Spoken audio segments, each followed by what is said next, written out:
इस वीडियो में हम लोग बात करने वाले जेएसडब्ल्यू इंफ्रास्ट्रक्चर लिमिटेड आईपीओ के बारे में।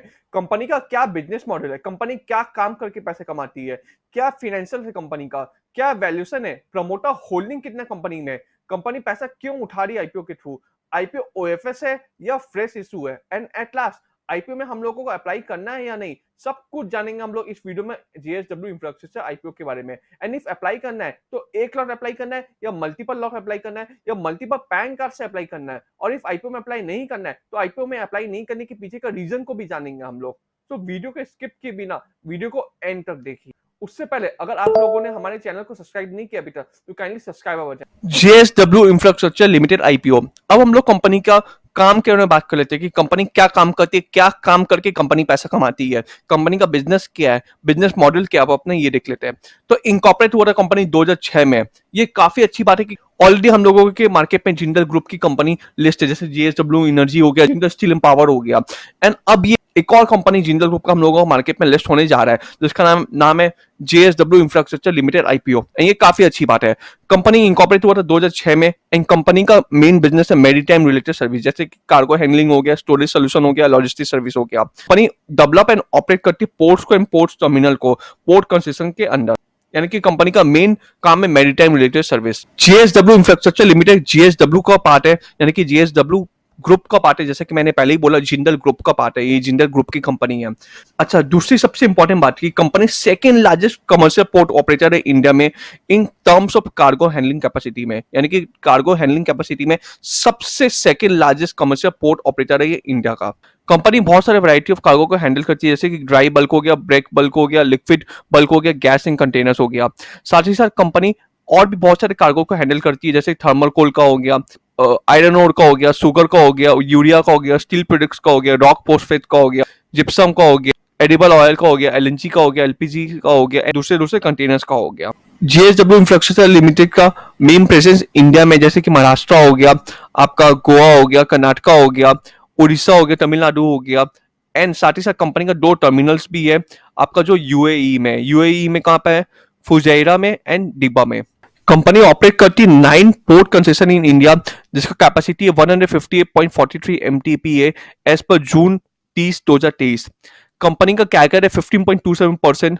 ये 31 मार्च 2023 का कैगर दिया हुआ है, यानी कि लास्ट 2 साल का कैगर दिया हुआ है, 31 मार्च 2021 से लेके 31 मार्च 2023 का।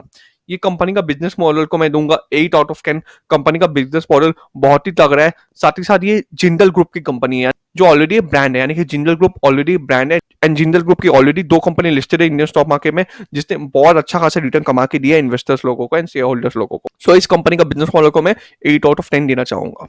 अगर कंपनी का आईपीओ के डिटेल्स के बारे में बात करें तो आईपीओ ओपन हो रहा है 25 सितंबर एंड क्लोज हो रहा है 27 सितंबर को। फेस वैल्यू 2 रुपया पर शेयर, यानी कि एक शेयर का फेस वैल्यू 2 रुपया।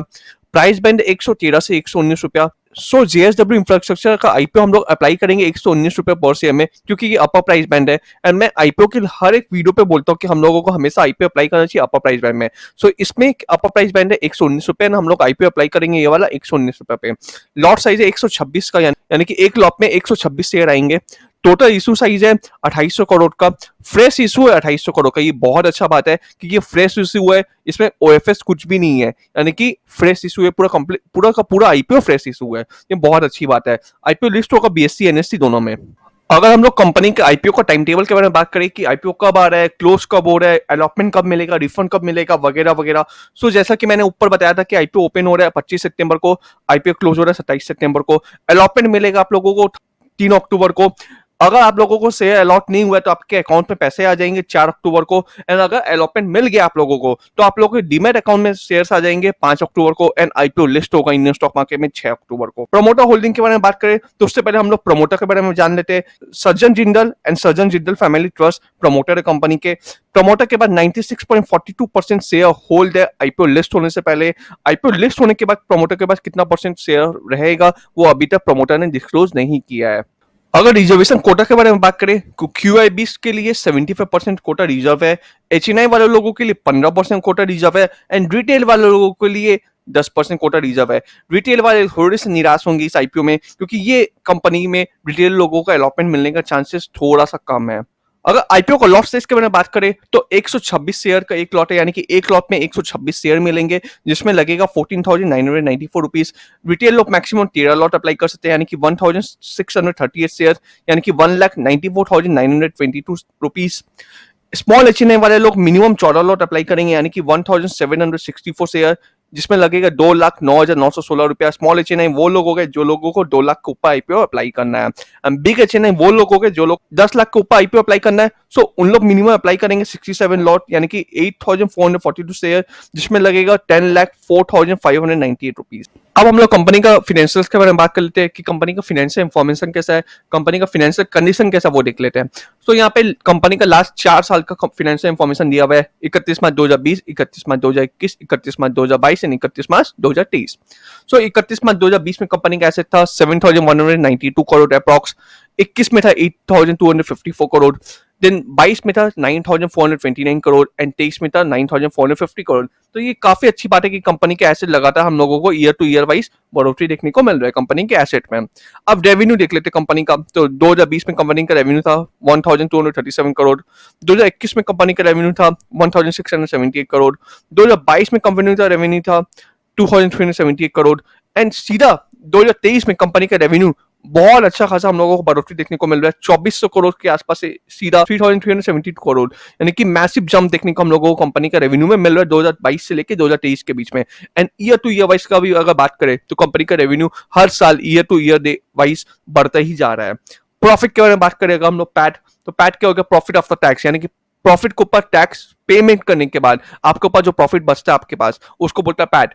सो 2020 में कंपनी का प्रॉफिट आफ्टर टैक्स 196 करोड़, 2021 में कंपनी का प्रॉफिट था 284 करोड़, 2022 में कंपनी का प्रॉफिट था 330 crore and massive jump one again profit में 2022 से 2023 में कंपनी का profit PAT after tax double से भी ज्यादा हम लोगों को बढ़ोतरी देखने को मिला, यानी कि 330 करोड़ से सीधा 750 करोड़ के आसपास अप्रॉक्स, यानी कि काफी अच्छी बात है। कंपनी का एसेट भी लगातार बढ़ते जा रहा है, रेवेन्यू भी लगातार बढ़ते जा रहा है, पैट भी लगातार बढ़ते जा रहा है। अब रिजर्व के बारे में बात करें तो कंपनी का रिजर्व था 2020 में 2,486 करोड़, 2021 में 2,829 करोड़, फिर 3,208 करोड़ के आसपास, फिर 3,645 करोड़ के आसपास, यानी कि रिजर्व एंड सरप्लस भी कंपनी का लगातार बढ़ते जा रहा है।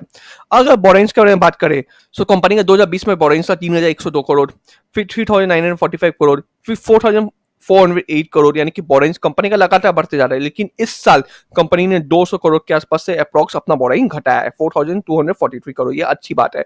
यानी कि कंपनी का फाइनेंशियल इंफॉर्मेशन काफी तगड़ा है, फाइनेंशियल कंडीशन काफी कर रहा है, कंपनी के एसेट बोलो या रेवेन्यू बोलो या पैट बोलो या रिजर्व सरप्लस बोलो, लगातार ईयर टू ईयर वाइज देखेंगे, कंपेयर करेंगे तो बढ़ते जा रहा है। बोरेंस भी बढ़ रहा था, इस साल कंपनी ने अपना 200 करोड़ के आसपास अप्रॉक्स अपना बोरिंग घटाया है, ये काफी अच्छी बात है। अब हम लोग कंपनी का की परफॉर्मेंस इंडिकेटर के बारे में बात करते हैं। कंपनी का मार्केट कैप है 24,990 करोड़ एंड पीई है 33.4। रिटर्न ऑन इक्विटी के बारे में बात करें तो 18.33%, अच्छा है काफी रिटर्न इक्विटी कंपनी का।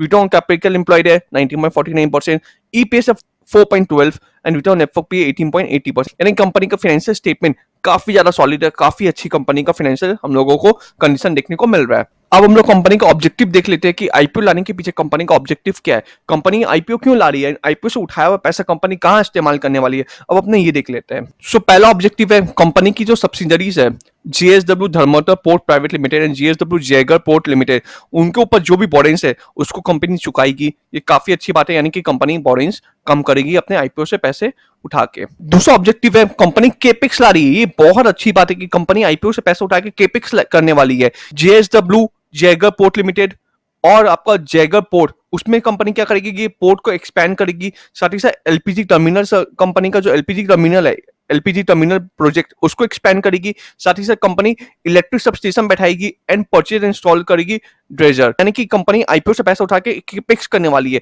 ये काफी अच्छी बात है। दूसरा भी ये कंपनी एक और केपिक्स करने लाने वाली है अपने subsidiary company JSW Mangalore container terminal private limited के लिए, और जो कंपनी का मैंगलोर कंटेनर टर्मिनल जो प्रोजेक्ट है उसको भी एक्सपेंशन करेगी, और फोर्थ है जनरल कॉर्पोरेट पर्पस के लिए, यानी कि ये बहुत अच्छी बात है। कंपनी का मेन मोटिव है आईपीओ लाने के लिए बोरेंस जो कंपनी की सब्सिडियरी कंपनी के ऊपर है उसको चुकाएगी, दूसरा अपनी सब्सिडियरी कंपनी का केपिक्स करने वाली कंपनी अपने सब्सिडियरी कंपनी को बिजनेस को एक्सपैंड करने वाली है, ये काफी अच्छी बात है। सो दोस्तों मेरे को ये आईपीओ में बहुत सारे पॉजिटिव पॉइंट देखने को मिल रहा है, नेगेटिव मुझे इस आईपीओ में कुछ भी दिख नहीं रहा है। पहला पॉजिटिव पॉइंट कि 2,800 करोड़ का आईपीओ एंड पूरा का पूरा फ्रेश इशू है।